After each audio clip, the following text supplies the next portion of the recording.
Hello, আমি Payel. Another mini ব্লগে তোমাদের আবারও একবার স্বাগত। তো আমি হয়ে গিয়েছি রেডি। তোমরা আশা করি বুঝতেই পারছো আমি কোথায় যাব। তবু একবার বলে ফেলি, আমি যাচ্ছি আমার মায়ের দর্শন করতে। সেই অপেক্ষার অবসান প্রায় চলে এসেছে। আমার মা তো অলরেডি চলে গিয়েছে, এবার আমরা সবাই মিলে রেডি হয়ে যাচ্ছি। আর আজকে আলতা পড়ছি। আলতা পড়তে না আমি খুব ভালোবাসি। আমার আলতা, চুড়ি এই সকল জিনিসগুলো আমি বড্ড বেশি অ্যাডিক্টেড। আমার খুব ভালো লাগে। অনেকে আবার এই সকল খুব একটু পছন্দ করে না, কিন্তু আমি কিন্তু খুব ভালোবাসি। তারপরে এই তো আমার সোনামাও গিয়েছে, ওদের একটা পিঙ্ক কালারের জামা পরেছিলাম, কি মিষ্টি লাগছে না। তো আমরা চলে এসেছি সবাই মিলে। আর প্রায় দেখো কত পরিমাণে ভিড় হয়ে গেছে। আর তোমাদেরকে আগের ব্লগেই বলেছিলাম যে এবছর মা খুব জলদি আসছে, সেই জন্য অনেকেই বুঝতেও পারেনি যে মা এত তাড়াতাড়ি আসবে। সেই জন্য এই বছর কিছুটা হলেও হয়তো আমার মনে হচ্ছে যে ভিড়টা কম আছে, কিন্তু আরও অনেক ভিড় হয়। এবারেও অনেক ভিড় হয়েছে, তোমরা দেখলেই বুঝতে পারছো।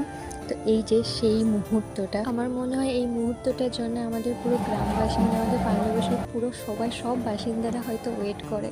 আর পড়ে রইল আমার কথা, আমার অনুভূতিটা আমি তোমাদের সাথে কীভাবে শেয়ার করবো আমি ঠিক জানি না। আমি অত গুছিয়ে কথা বলতে পারি না, তবুও বলছি। এই যে মা আসছে না, এই ঢাকের আওয়াজটা, এই যে আমার মা জয় মা রক্ষাকালী। তো এই যতবার মা যায়, মায়ের ওই ঢাকের আওয়াজটা যতবার আমি শুনি, আমার চোখ থেকে জল পড়ে। আমি জানি না কেন, এটা আমার আনন্দের জল না, কি ভেতরে কি একটা হয়, কিন্তু আমার এত পরিমাণে আনন্দ হয়, আবার কষ্ট হয়। ওই যে মা আসছে এই জিনিসটাই আমি ভেতর থেকে আমি যেন ফিল করতে পারি, আর মনে হয় যেন জড়িয়ে ধরে দৌড়ে ধরি আর কি, এরকম একটা ব্যাপার। কিন্তু মাকে যে ওই যে দূর থেকে এক ঝলক যে দেখে নিই না, এটাই আমার কাছে অনেক অনেক অনেক। তো তারপরে এই তো দেখো আমার মাও আজ এই বছর ডন্ডি দিয়েছে, সরি এই বছর না, আমার মা বিগত 2 বছর ধরেই দিচ্ছে। তো তারপরে সমস্ত কিছু হয়ে যাওয়ার পর আমরা চলে এসেছিলাম বাড়ি। আর এখন দেখো প্রায় 10:30টার ওপর হয়ে গেছে, এখন পুজো প্রায় শুরু হবে, হয়ে গিয়েছে অলরেডি, পুজো প্রায় অনেক আগে শুরু হয়ে গিয়েছে।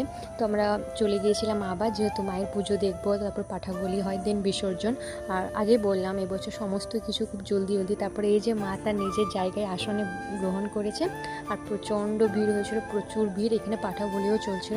আমি যেহেতু এই সকল দেখতে পাই না, সেজন্য ক্যাপচারও করিনি, আর দেখতে তো পাইনি, আমি দেখিও না। তারপরে আমরা কিছুক্ষণ ছিলাম, তারপরে এই যে মা এলো আর চলেও গেল। মায়ের এত তাড়া যে কি বলবো। ঠিকই আছে, কেননা এই দুনিয়ায় এই আমাদের মর্তে কিছুই ভালো নেই, কোনো কিছুই ঠিক নেই, তো সব কিছুই খারাপ। কিন্তু মারা আছে বলেই, আমার মহাদেব, আমার মারা আছে বলে সব ঠিক আছে।